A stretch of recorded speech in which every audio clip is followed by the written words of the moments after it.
সুপ্রভাত বন্ধুরা, কেমন আছো তোমরা? আশা করি তোমরা সকলে খুব ভালো আছো। সিম্পল ব্লগস উইথ অনুষা চ্যানেলে সকলকে স্বাগত জানিয়ে আজকের ভিডিওটা শুরু করছি।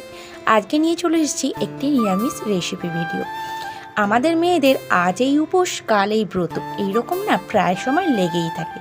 তো উপোসের দিনগুলোতে মনে হয় কি খাওয়া যায় মানে এই চিন্তাটা লেগেই থাকে প্রায় প্রত্যেকেরই।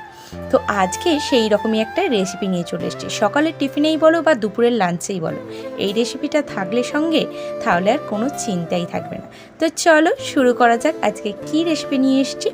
তো প্রথমেই দেখো আমি একটা ব্যাটার রেডি করে নিয়েছি। তো এই ব্যাটারের মধ্যে আছে আটা ও ময়দা, আমি পাইল করে করেছি। তোমরা চাইলে শুধু আটারও করতে পারো, শুধু ময়দারও করতে পারো।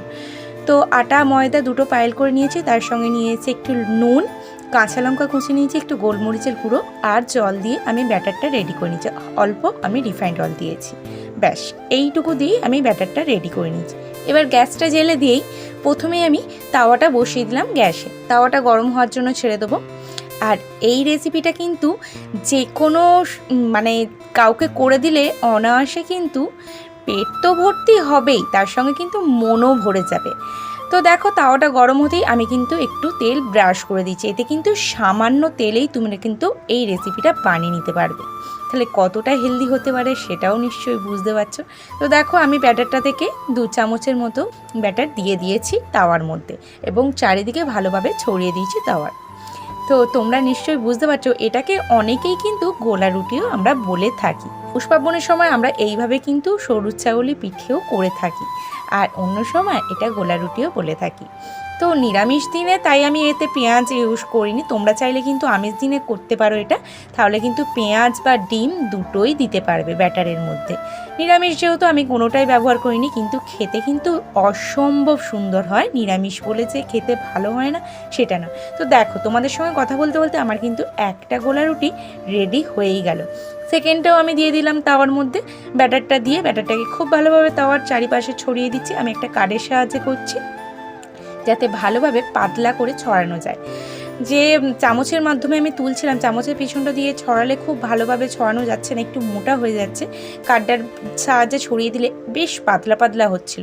তো দেখো একটা পিঠ একটু হয়ে যেতেই আমি ওপর পিঠটা উল্টে দিলাম। আর কতটা কম তেলে হচ্ছে সেটা তো তোমরা দেখতেই পাচ্ছ প্রতিটা।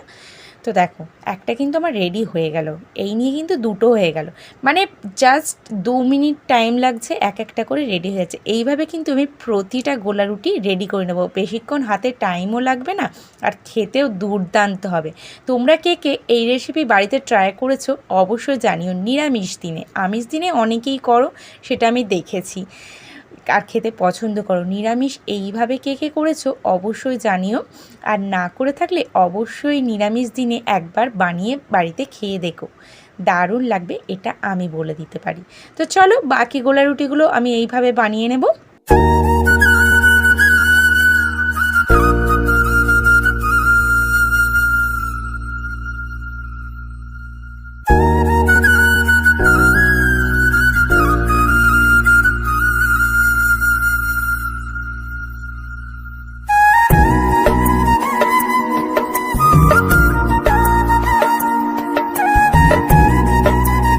দেখো বন্ধুরা, বেশ কয়েকটা গোলা রুটি আমার কিন্তু রেডি হয়েই গেছে। মানে আমি আমার রান্নার একদম শেষ প্রান্তে চলে এসেছি। তবে পুরোপুরি এখনও শেষ হয়নি, এখনও 2-3টে বাকি আছে। তো এইগুলো হয়ে গেলে একদম আমার আজকের রান্না কিন্তু একদম কমপ্লিট হয়ে যাবে। আর আমি এটা বানিয়েছিলাম দুপুরের লাঞ্চে, তোমরা এটা সকালের টিফিনেও বানাতে পারো। তো দেখো একদম শেষ গোলা রুটির ব্যাটারটা আমি কিন্তু তাওয়ায় দিয়ে দিলাম। আর এর সঙ্গে সাইড ডিশ হিসেবে সেরকম কিছুই লাগে না, শুধুই খাওয়া হয়ে যায়, এতটাই ভালো লাগে। যারা লুচি পরোটা রুটি খাওয়া, দেখো রাতের ডিনারে বেস্ট মানে ঠিকঠাক আছে, কিন্তু দুপুরের লাঞ্চে ভালো লাগে না অতটা। তখন কিন্তু এরকম হালকা গোলা রুটি বানিয়ে নেওয়া যায়। লুচি পরোটা রুটির থেকে কিন্তু অনেক তুলনামূলক হালকা হয় গোলা রুটি। যারা কিন্তু খায় তারা খুব ভালোভাবেই জানে যে মানে যে একটা রুটি খাবে সে এর জায়গায় কিন্তু 2-3টে গোলা রুটি খেয়ে নিতেই পারে, এতটা হালকা হয় এবং এতটাই টেস্টি লাগে। তো দেখো শেষ গোলা রুটিটাও আমার কিন্তু বানানো হয়ে গেছে। ব্যাস সমস্ত গোলা রুটিগুলো কমপ্লিট হয়ে গেছে। তো চলো এবার আমি আমার লাঞ্চ থালিটা রেডি করে নিই।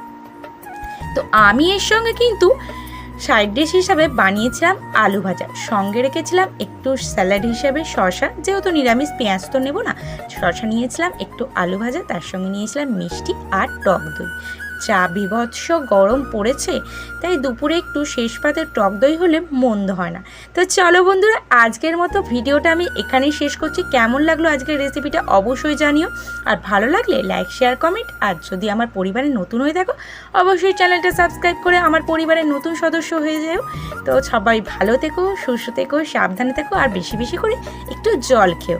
তো টাটা, দেখা হবে আবার নেক্সট ভিডিওতে।